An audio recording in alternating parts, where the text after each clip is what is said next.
everyone, and welcome to the Ask Jeff Show, episode number 19. And we have 3 brand new questions for you guys this week. But before we get into that, do me a favor, and if you have any questions, leave them in the comment section below, and make sure you subscribe to this feed so you don't miss any future shows. So our first question this week is, how long do you leave a Facebook ad running before you decide to keep it or change it up? So for me, I like to make sure I get at least 200 people minimum to the offer.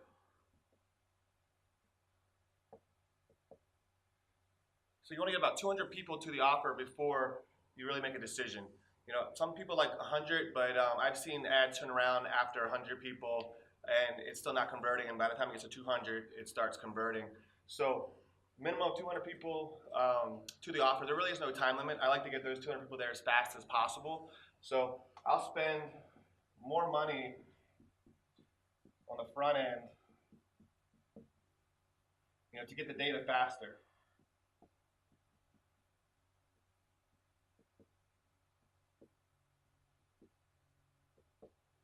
So if your ad budget is like $300 for the month, I would spend, maybe $20 to $30 a day, even though for the whole month the average is only $10 a day. If your ad budget is $300, I would spend about $30 a day to get the data faster, so that way I can find out in 3 to 5 days, maybe a week, on whether the ad's working. So that way, if it's not at the end of the 1 week, then I have the next 3 weeks to make up for it.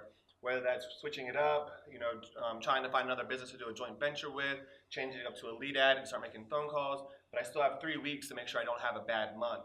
If I space it out over the whole month, like $10 a day, that same amount of data is going to take you 3.5, 4 weeks, and by the time you realize it's not going to work, your month's over and you don't have the leads, and you have a bad month. So you want to get 200 people to there for a minimum. Spend some money on the front end to get the data, because even if it doesn't convert, you're not wasting your money. You're finding out what doesn't, because when you do find one that does work, then you can scale it up and make all your money back. Making money is easy, you just can't get your time back. So make sure you spend more money on the front end, getting the data as fast as possible. And when you get to 200, then you can tell if you're getting a positive ROI or not. And again, like always, we always like to get about 75% up to 125% ROI. And that's our return on investment. That's on the front end. That's from the low barrier offers or the trial memberships alone, not counting your regular memberships that you're going to sell from those. So if you're getting more than 125% on the front end, you're making money from the ads themselves, then you want to spend more until you get in between 75% and 125% of your money back. Because if it's above 125% and you're not scaling, you're actually leaving a lot of leads on the table, which could be long-term clients that you're not going to get that month. So track your ROI after you get to 200 people, between 75 and 125. You can leave it. Above 125, you want to spend more money and scale. 75 and below, you want to start looking to make some changes, whether it's with the image or the headline or the pricing or whatnot. So that's what I do, and model that, and you'll have some success with your Facebook marketing.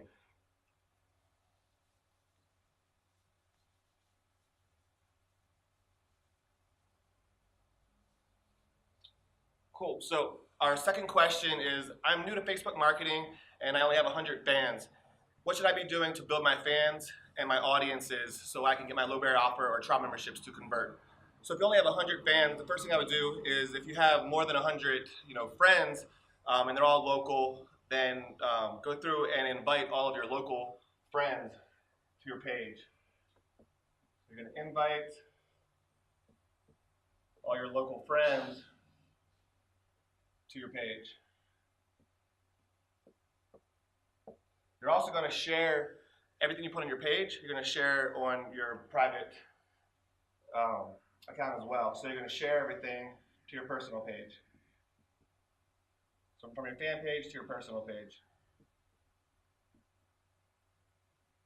That way, even if they don't see the invite, but they see some of the content that you're sharing, they'll click through and like. So over time, you're going to get most of your friends that are interested onto your fan page, as well. The second thing that you're going to do is run a like campaign.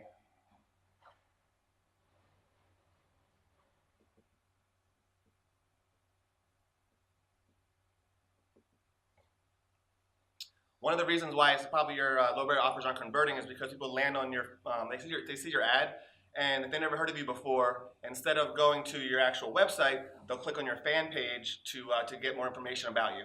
And when they land on there and there's only 100 fans, they think that you're brand new, you're not proven yet, so they may not go back and click on your offer. So you want to get the base of your fans up to at least 500 to 1,000 minimum. So it's okay to run a like campaign and buy fans. You just want to make sure that they're real fans. So you want to target your ideal client, whether that's women between ages 25 and 55 within a 5-mile radius, just like you would for your ad, but run it for a like campaign, and try to get those likes up to about 500 to 1,000. Next thing you're going to do is content. So lots of content, Facebook Lives. You can model what I'm doing here. So instead of Ask Jeff, it could be ask whatever your name is, and it could be any question your clients give you that week. Go in there and do a 10-15-minute show and put that out there. And then you can boost that. Same thing as you do for the like campaign. You can boost that content to your ideal clients. And then when people like your videos and comment, and if they're not a fan, you can actually invite them. You can go through and hit the invite button. So then you're going to invite everyone that engages with your videos. And with all the video views, you're going to be building a custom audience. So that way you can start actually running your low barrier offers or your trial memberships to your custom audiences. So don't forget about the custom audiences. And you can do all those at the same time. And it's free to build a custom audience, so you should definitely be doing that. So the main thing is start with the lowest hanging fruit, which is inviting all of your local friends to your page. Share your fan page to your personal page, your fan page post to your personal page. Run a like campaign. It can be $5 a day, $2 a day. It doesn't matter. You always want to be getting fresh likes, and people want to see that that your fan page is growing. Putting out content on a daily basis, and then invite everyone that engages with the custom audience. Once you get all this stuff going, and you see a steady flow of new fans coming in, then you can start testing out the paid marketing again with your ads and whatnot.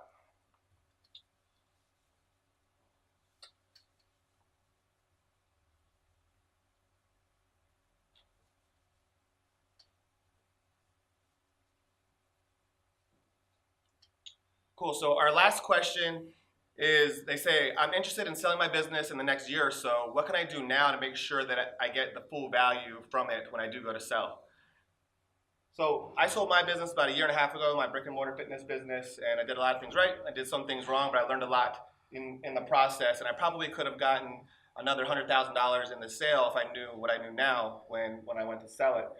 So first thing is you want to build as much equity in your business as possible.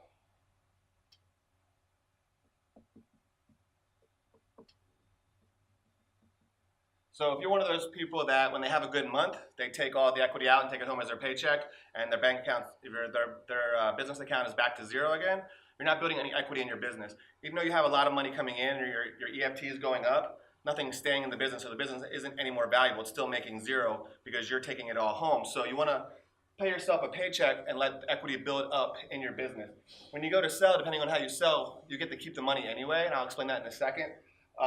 But it's going to make the business more valuable having that cash, sitting in your bank account. So definitely keep building equity, and you can reinvest in equipment, stuff like that. All that is, building equity, building assets.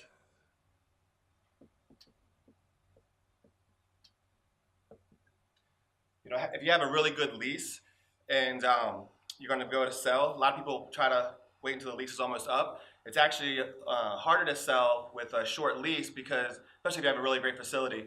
Because if your landlord feels like they gave you a really good deal and that you're making all this money and they see how successful you are, when they go to the new person, they're probably going to charge them more, which is going to devalue and make it less valuable. So it's actually better to have 3 to 5 years left on your lease, especially if it's a good one, because then you can transfer that over, or the landlord can agree to put them in a similar type lease.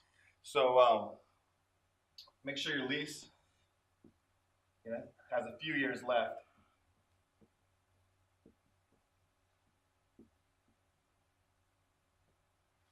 Because if you're like month to month or in your last year, there's going to be a lot of unknowns there, and that's going to worry a potential buyer. So another thing that I did, and I did a lot of paid in fulls, and I probably had 50 out of 250, 275 clients, about 50 or 60 of them that paid in full for a full year. And the problem with that is that they're paying me $1,800 for the year. It's a discount, but I already collected that money. So when the potential buyer comes in and they see that we have 275 members, but if they times that by what we charge monthly, the EFT is a lot less. You take 1,800 times 50 people, it's a lot of money. It's almost $100,000. Um, so they want to know where that money is. If you don't have $100,000 in your account with the equity, then they're not going to count. They don't want to count that towards the value because you already collected the money and put it in your pocket, and now they have to train them for a year, for free. So I would stop accepting paid in fulls a year out. So that way, you know that it's all EFT. Everybody's paying monthly, and don't accept the EFT because what they're going to want to do is they're going to go through and prorate every single one of those. That's what they did for me, and they're going to take that off the sale price. Because it's going to be a big red flag for them. I could have collected the $1,800 a day before I sold it to them and took it home. So they'd have trained them for the full year. So some of them were, had 6 months left. It'd be half of that, 3 months left, whatever. We had to go through and prorate every single one, and it dropped my sell price by like 30 grand or so. So the other thing is when you go to sell, there's two ways that you can sell your business. You can actually sell the business.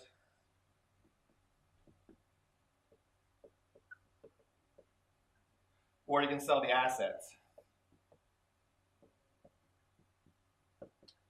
And at this level of business where we're talking a couple 100,000, maybe $500,000, most potential buyers aren't going to want to buy the actual business. Because when they buy the actual business, they're getting the LLC or the C Corp or the S Corp or whatever, and they get all of your transaction history. So all your taxes, a year later after they buy, if they were to get audited for like 3 years ago, all your bookkeeping is going to be their responsibility, and that's it's a lot of liability for them. So they're probably not going to want to actually buy the business. They'll start a new LLC, buy all your assets, and they may continue doing business as the same name, especially if you're like with a franchise or something like that. But they'll have a different actual business name, and what you're actually selling is the assets. And if you're so 99% of the time at this level, you're going to be doing an asset purchase agreement. So you want to be careful how you and you want to talk to a lawyer about this. Is how you set this up. And I did this. This is one of the mistakes I made as well. Is some assets, are taxed at a higher rate than others. So it's not like straight capital gains across the board, at 10 or 12%. Some of the tangible assets like your equipment, stuff like that, will be taxed at a lower rate, and then the intangible stuff like your email list, all of your clients, stuff like that, will be taxed at a higher rate. So you have to go through and give a value to each one of your assets, whether it's your memberships, it's your equipment, your lease, goodwill, all that stuff, and talk to your lawyer. So the people that I sold mine to, they were accountants, so they actually knew. So I think it was stacked in their favor a little bit. I didn't know. So the person that you're potentially going to sell your business to probably won't know. So I wouldn't even bring it up. Just have your lawyer, write out the asset purchase agreement to benefit you tax-wise, and that'll get you the most, out of selling your business. And the main thing is just keeping your books really clean.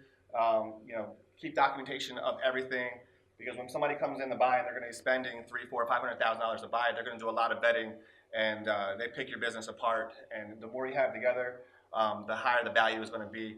It can start off with a valuation of like $500,000, and if you don't have any equity and you don't have your assets are old and all depreciated, and you only have like a month or two left on your lease, and you have 50 paid in fulls that you collected. When you go to sell, that $500,000 valuation is going to go down to $350 or $300 really, really fast. So everybody always wants to know like how much their business is worth. For like $85 or so, if you go to, I'll erase this, and it's called bizequity.com.